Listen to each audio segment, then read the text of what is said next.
আসসালামু আলাইকুম, good morning, শুভ সকাল। সবাই কেমন আছেন? আলহামদুলিল্লাহ আমি অনেক ভালো আছি।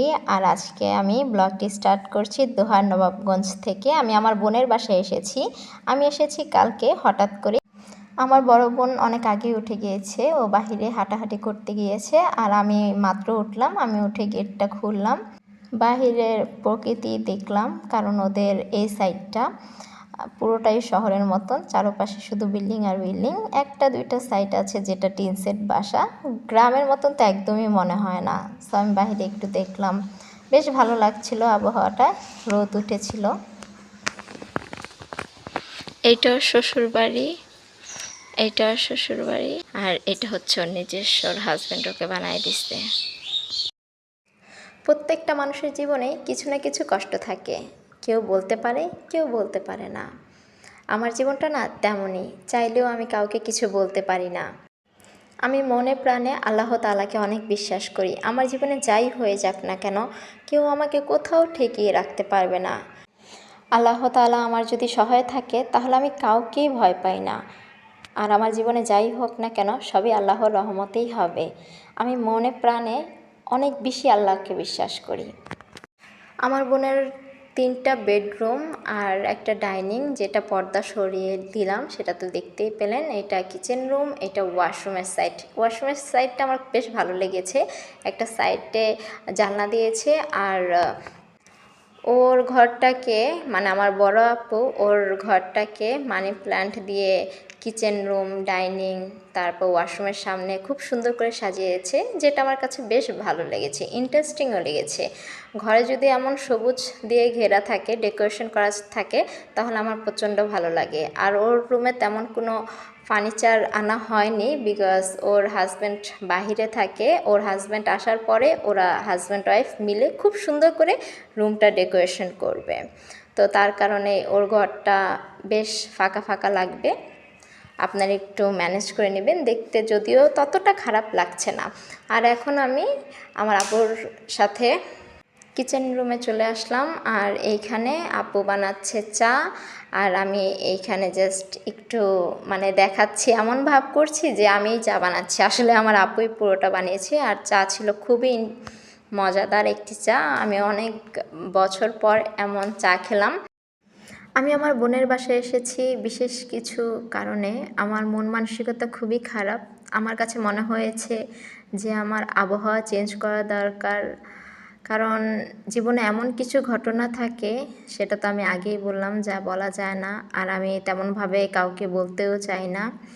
নিজেকে নিজে একটু সময় দিব, তার জন্য বোনের বাসায় এসেছি। আর বোনও আমাকে অ্যাকসেপ্ট করেছে।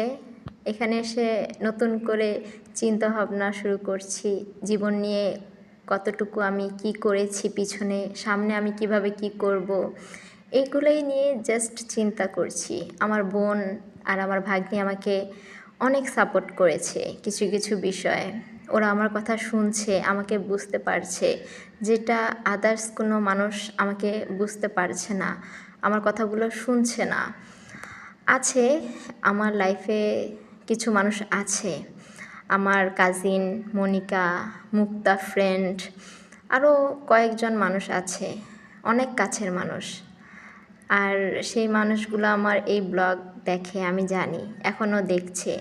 তাদের উদ্দেশ্যে আমি শুধু এতটুকুই বলতে চাই, যদি পারেন আমার জন্য একটু হলেও না দোয়া করবেন, যাতে আমি আমার জীবনে ভালো কিছু করতে পারি। আল্লাহ তাআলা আমাকে জানি জান্নাতবাসী করে মারা যাওয়ার পরে। আর জীবনে যতদিনই বেঁচে থাকবো না কেন, আল্লাহর রহমত নিয়ে ইমানের সহিত আমি থাকতে পারি এই দুনিয়াতে। সো চা খাওয়ার পরে আমি ড্রাগন ফল খেলাম আমার ভাগ্নির সাথে। আর খেতে খেতে আমরা বেশ গল্পগুজব করলাম। আমার আপু টুকিটাকি কাজ করছিল, আর আমি আমার ভাগ্নি গল্প করছিলাম। ওদের বাসাটা পুরোটাই নিরিবিলি। এখন চলে আসলাম আবারও রান্নাঘরে। আমার আপু রান্না বান্না করছে, আমি আপুর পিছনে ঘোরাঘুরি করছি যে কি রান্না করছে সেটা দেখছি। আমার আপু আমাকে জিজ্ঞেস করেছে যে তুমি কি খাবে, পাতলা ডাল আর মাছের ঝোল খাবো। তো আপু সেটাই রান্না করছিল। আর ইতিমধ্যে আমার ভাইয়া ফোন দিয়েছিল, আমরা ভিডিও কলে কথা বলছিলাম। তো এই যে আমার ভাইয়া। তো আমরা এখন রান্না বান্না করতেছি, মানে আপু রান্না করতেছে আর আমি জাস্ট এভাবে দাঁড়ায় আছি। কারণ দেখলাম এখানে আপু মাছ ভাজছিল তরকারির জন্য, রান্না করবে। আর এখানে আমরা দুষ্টামি করছিলাম, কথা বলছিলাম। আমার আপু বলছিল যে আমার গাছগুলো কি ভালো লাগে, আমার গাছগুলো কি দর্শক ভালো লাগে, এভাবে বলছিল। আমি ভয়েসটা স্ক্রিপ্ট করেছি। আর এখানে আমরা গল্প করছিলাম, আপু রান্না বান্না করছিল, এক চুলা ডাল আর এক চুলা মাছ ভাজছিল, যেমনটা দেখতে পারছেন। মাছ ভাজার পরে তরকারিটা বসে দিল। এখন তরকারি বলক নাকি কি বলো, আমি এক্স্যাক্টলি বলতে পারি না। তো সেটা আসার পরে আমার আপু বলল যে এখন সময় হয়েছে মাছটা দিয়ে দেওয়ার। তো আপু মাছ দিয়ে দিল, কিছুক্ষণ এইগুলা জাল দিবে, দেন যখন পানিটা টেনে আনবে তখন চুলার থেকে নামিয়ে নিবে। আর এখানে ডালটাও প্রায় হয়েই আসছে।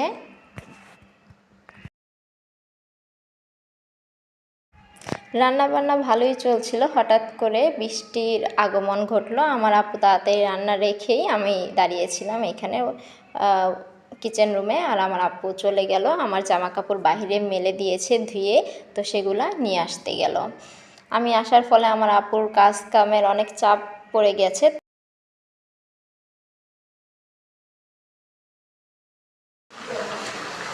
এক পাশে মাছের ঝোল হচ্ছে, আরেক পাশে ডাল অলরেডি হয়ে গিয়েছে। সো আমাদের রান্না বান্না ডান, আলহামদুলিল্লাহ।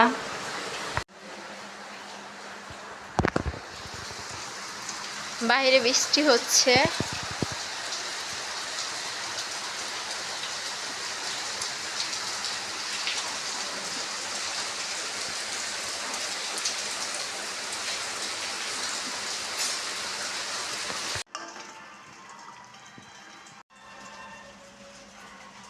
এখন ভাত বসিয়ে দিল আপু। তো এখন ভাত হবে, আর আমরা এখন গোসল করব, নামাজ পড়ব, তারপরে আমাদের খাবার দাবার হবে। জোহরের নামাজটা আমি কমপ্লিট করে নিব, দেন আমরা খাবার খাবো। এখন লাঞ্চের সময়। সো খাবার নিয়ে নিয়েছি, আমরা আমরা ফ্লোরে বসেই খাবো। আর এটা আমার আপুর, এটা আমার ভাগ্নির, সঙ্গে আছে আমার প্রিয় ডাল। এখন বাজে বিকাল 5:30। এখন আমি আর আমার কাজিন যাচ্ছি, ওইখানে আমার কাজিন রেডি হচ্ছে। আর আমরা একটু বাইরে যাচ্ছি, আমার এক ফুপ্পির বাসায় যাচ্ছি। আর আজকে সারাদিনে কি কি করলাম সেগুলো তো দেখালাম। দুপুরে খাবারের পর আমি একটু রেস্ট নিচ্ছিলাম, শুয়েছিলাম, কারণ প্রচণ্ড অনেক বেশি খেয়ে ফেলেছি, যার কারণে একটু হেভি খাওয়ার পরে না আমি একটু রেস্ট দরকার হয়। তো আমি একটু শুয়েছিলাম। শোয়ার থেকে উঠে আমি আর আমার কাজিন চিন্তা করলাম যে আমরা একটু বাইরে ঘুরু করতে যাই। সো আমি আর আমার কাজিন এখন মোটামুটি রেডি হয়ে গিয়েছি। সো এখন আমরা বাইরে যাচ্ছি। অলরেডি বিকেল অনেকটা হয়ে গিয়েছে, বিকেল।